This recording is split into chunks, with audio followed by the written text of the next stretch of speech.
Hello everyone, welcome to our channel. In today's video, we will be using the if function to track sales target achievement. This is a great technique for analyzing performance and making decision. To get started, we have set up a simple table with our sales data. We have columns for each sales rep name, target sales and their actual sale. We will be using these values to check if each sale rep has achieved their target. In target status, where we will enter our if formula. This formula checks if the actual sales are greater than or equal to target sales.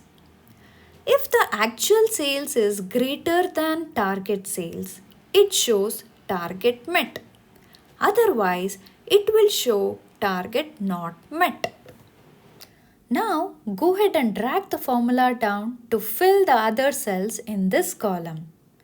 By this, you will be able to know the sales rep whether he has met the target or not met the target. Thank you. If you found this tutorial helpful, don't forget to like, subscribe and hit the notification bell for more Excel tips. Thanks for watching.